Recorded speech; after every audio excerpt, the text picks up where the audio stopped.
Your next reading is FinTech in Investment Management. The first OLS says describe FinTech. Well, what is FinTech? FinTech involves technological innovation in the design and delivery of financial services, brokerage, investment banking, insurance, so on and so forth. FinTech basically is the use of technology in areas traditionally dominated by humans. Now machines are doing the job. So there is a massive change taking place in the world of finance. It has led to development of new advanced systems for investment advice, financial planning, business lending, and payment. So FinTech basically includes technological innovation and automation in financial literacy, advice and education, wealth management, credit administration, money transfers, payments, investment management, and much more. Okay, now the next LOS describe big data, artificial intelligence, and machine learning. What is big data? Big data is a term used to refer to complex, extremely large data that may be analyzed computationally to reveal some patterns, some trends, some associations. So why do we call it big data? Because the data set is so enormous that it cannot be processed through conventional means. When you say big data, it might include videos, it might include photos, it might include some information placed on the website, some audios, some databases, right? So this is a huge set of data which cannot be processed in the conventional means. So then we say traditional data, of course. Traditional data sources such as company reports, stock exchange sources, data gathered from government. And when we say non-traditional data also called the alternative data, it is the data gathered from social media. When you say social media, I mean Facebook, Twitter, Instagram, so on and so forth. So non-traditional data is extracted from social media, from electronic devices, what you call the Internet of Things, some sensor networks. So the next area concerns defining properties of big data. Big data properties can be expressed as 3 V's: volume, velocity, and variety. When you say volume, the data could be in MBs, GBs, terabytes. It could be huge. So when you say volume, the amount of data collected in various forms, including files, records, tables. So the quantities of data reach almost extremely large, incomprehensible proportions. That's volume. Velocity means the speed of data processing can be extremely high. In most cases, for us financial analysts, we deal with real-time or near real-time data, right? So we can make decisions here. So real-time is instantaneously, near real-time almost same, periodic after a week, and batch when the batch is processed and then you get data. So the third part is variety. The number of types and formats of data could be very varied. Social media, photos, videos, from websites, from tables, databases, audio, could be structured, unstructured, even from mobile. So data could be structured, means it's in proper form, or it could be unstructured, that is just raw data without any meaningful correlation between them, and it could be somewhere in between, called the semi-structured. Let us discuss it a bit. When we say structured data basically refers to information with high degree of organization. When the data is organized in a form that is very meaningful. Items can be organized into tables and are more easily understandable. So such data is commonly stored in databases where each field represents the same type of information. Like if you just want to see the net income of various hedge funds at year end, so the data in this form is called structured, organized. But when we say unstructured data refers to information with low degree of organization. Items are unorganized and cannot be presented in a tabular form, such as you can see the text messages, tweets, emails, so on. And then somewhere in between we have semi-structured data that may have the qualities of both structured and unstructured data. The next is, what are the sources of data? The first source, financial markets. When we say financial markets, we mean equity markets, swaps market, future markets, options, and other derivatives. Then businesses, financial statements, credit card purchases, and many commercial transactions, so they represent another source of data. Then governments. From governments we have economic data, trade data, employment data, payroll data. From individuals, their product reviews, their credit card purchases, their social media posts, and so on and so forth. And then finally we have different sectors like shipping, cargo information, traffic data, satellite imagery, and then finally IoT. This is very interesting thing, Internet of Things, IoTs, data generated by smart devices, CCTV cameras, vehicles, home appliances, right? So these are all sources of data. The next area is artificial intelligence versus machine learning. That's the last part of this LOS. When we say artificial intelligence means machines that can perform tasks in ways that are intelligent.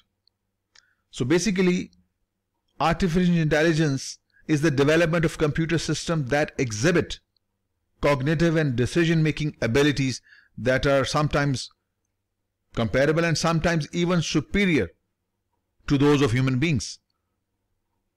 So artificial intelligence can take the form of if-then statement. If this, then. If that, then. If 10% interest rate goes up, then. So it could be as simple as if-then statements, or it could be more complex statistical model that map raw sensory data into more symbolic categories. So it's more complex domain which we don't want to go into. So this is the domain of artificial intelligence. So when we say machine learning, so machine learning is basically a current application of artificial intelligence based on the idea that machines can do more than just following coded instructions that are embedded in the codes in the computer program. So it is the idea that when exposed to more data, machines can make changes on their own. Machines can learn and they can come up with solutions to problems without reliance on human intervention, human expertise, and they can improve their performance over time as they do it again and again and again. Alright, then types of machine learning. One is supervised learning, as the term suggests.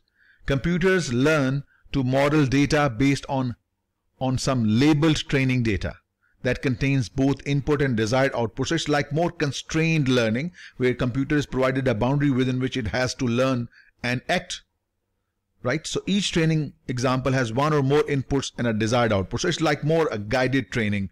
A computer has a limit and a boundary within which it can learn its input and give the output. So for fintech, it could be trying to, let's say, the application of machine learning in fintech is trying to predict the performance of a stock, either up, down, or level, during the next business day. It can be modeled through supervised learning, providing a boundary to the systems. Then the next is unsupervised learning. When we say unsupervised learning, computers are only given input data and are tasked with describing the data, for instance, by grouping or clustering of data points itself.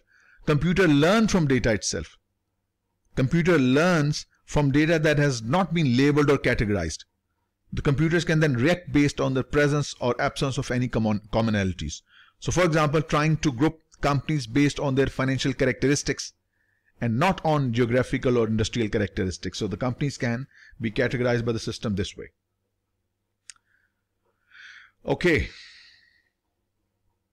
Next, LOS is describe fintech applications to investment management. The first application is analysis of large data sets.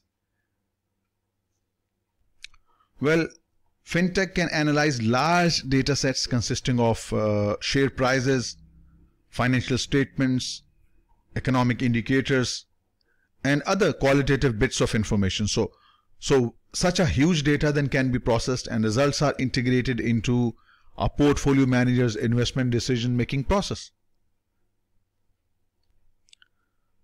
Some complex algorithms have been developed to make use of social media and other sensor networks in search of consumer sentiments and product performance data. So this could feed into the decision-making process. So this is the first application.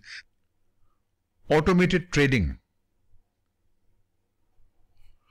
Automated trading means now we have more systems that are built to identify systematic investment strategies, and they automatically execute multiple trades over several financial markets worldwide, called, mostly I'm sure you would be familiar with the high frequency trade.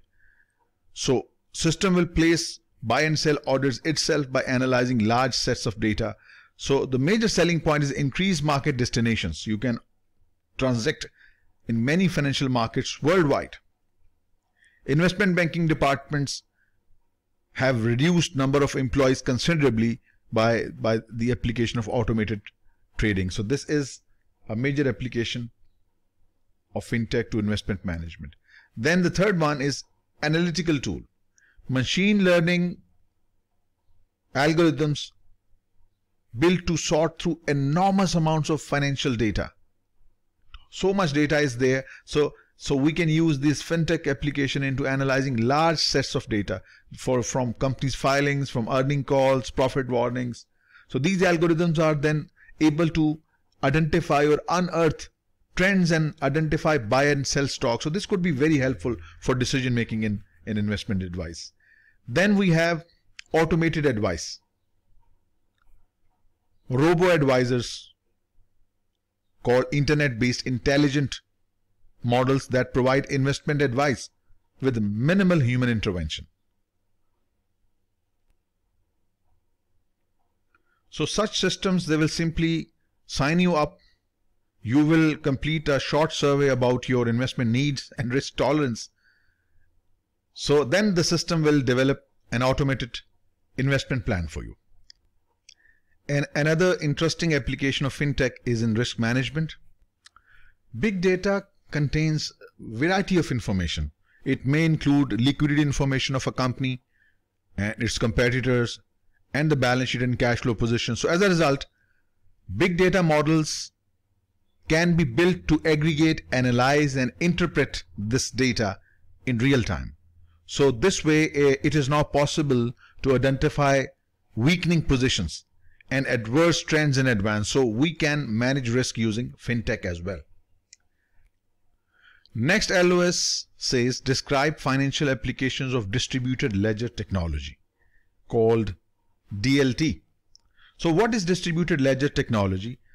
A distributed ledger technology basically is a database held and updated independently by each participant in a large network. So this is the network and these are the different participants. Each participant is called node and it's a very large network. So rather than having a central authority, records are independently constructed and held by every node, by every computer. So each node basically, whichever you see here, has the ability to process a transaction and come up with a conclusion. All these nodes, then they must agree, they must vote on the conclusion. If the majority agrees with the conclusion, the transaction is complete, successful, and all nodes maintain their own identical copy of ledger. So it means not a single computer can manipulate numbers. So there is no need for centralized data bank as in the case of traditional ledger. Here the data is scattered across different ledgers. It is consistent. Every set of each node has the same set of data. So if you want to manipulate the data, you will have to change the data on hundreds and thousands of nodes across the globe. So then what makes DLT so good? The first concept is called cryptography. Cryptography, I'm sure you would know from your earlier studies. Cryptography basically refers to an algorithmic encryption of data such that it is unusable in the hands of an unauthorized person. Let's say I am an unauthorized person sitting here. If I try to gain access to the system, and if I somehow get my hands on the data is in the form that is unusable to me. It is encrypted. So as a result, we can say the distributed ledger technology has a high level of security and integrity. The next application of DLT is smart contract. Like for example, send me 5 Ethereum. Ethereum is one of the cryptocurrencies. Send 5 Ethereum if contract is executed. So this contract is mutually agreed between two parties upon conditions for execution. If this, then that. So let's say this is the contract. On the network, many systems will be connected as nodes in this network. So use of code and maths to decide if contract conditions are met as originally agreed. If so, then funds are transferred automatically to the receiver. Receives 5 Ethereum if contract is executed. So what basically smart contracts are? Smart contracts are computer programs that self-execute on the basis of pre-specified terms and conditions. Once the performance is done, the funds are transferred or the performance obligation is completed automatically. So this is relevant in derivatives market, for instance. The system could be such that daily settlements are made automatically in line with the daily market movements. If a counterparty defaults on payment, collateral can be transferred to the relevant party instantaneously. So in this, no human intervention is required. The system will make this contract work. So this is the application of distributed ledger technology. Area is blockchain technology. What is a blockchain basically? A blockchain is basically a type of digital ledger in which information such as changes in ownership of an asset is recorded sequentially within the blocks that are then linked together and secured using cryptography. So basically a blockchain is a decentralized public database or ledger that can record transactions in a verifiable, permanent way in a trustless environment where basically you don't have to be worried about the manipulation in data. So each block is made up of group of transactions that are linked to a previous block. So this works this way. A block then links to the next block, and then this goes on and on. So this chain would be available on thousands of computers across the globe. So there is almost no way that one person can manipulate the data. The next, cryptocurrencies. So what are cryptocurrencies, or what is a cryptocurrency? A cryptocurrency basically is an electronic currency which enables payments to be sent between users without passing through some central authority, such as a bank or a payment gateway. Like if I want to transfer some funds to a person X, I will have to use some banking mechanism or some gateway that will enable the payment. But under the cryptocurrency technology, there is no need for any central authority. Most cryptocurrencies like Bitcoin, Ethereum, Doge, they use open DLT systems where decentralized distributed ledger is used to record and verify all transactions. Another important application of distributed ledger technology is what is called as tokenization. Now, what is tokenization? Tokenization is the process of converting rights to an asset. For example, that asset could be a share, it could be a bond, even it could be a building. So tokenization is basically the process of converting rights to such an asset into a digital token. Like this token indicates that I have rights, ownership right on these shares. Right? So this is all done on distributed ledger technology on a blockchain. So DTL or DLT, it streamlines this process by creating a single digital record of ownership with which to verify ownership, title and authenticity. So there is no way that my ownership can then be manipulated by someone else. So that's the benefit of DLT, that the ownership can be authenticated, it can be verified, unlike in our real world where the documents can be forged. So this is an important concept to be remembered. Then we have post-trade clearing and settlement. A trade has occurred. Now there is clearing and settlement to be done. So it's sometimes time consuming. as it requires multiple iterations between counterparties and financial intermediaries. So DLT has the ability to streamline the entire clearing and settlement process, and it can be done in real time or near real time. The trade verification, reconciliation, settlement could be done almost in seconds. So this is the application of DLT. It will be less time consuming. Then compliance. Yes, there is a lot of regulation in stock exchanges and investment management. So in the face of ever increasing rules and regulations in the field of investment, DLT can help firms ensure compliance by enabling real-time review of transaction. A transaction occurs and immediately it is verified by someone else. A transaction occurs, it is immediately authenticated by someone else and on the system, on the nodes. So this would help in compliance in real time, where very less time is taken in clearing as well as in ensuring that the laws have been complied with. So this would eliminate the need for large post-trade monitoring teams, and it will of course reduce a lot of cost, and it will increase operational efficiency. So imagine DLT can speed up your clearing, settlement, as well as ensuring the compliance is done immediately after every transaction occurs. So that completes your fintech and investment management.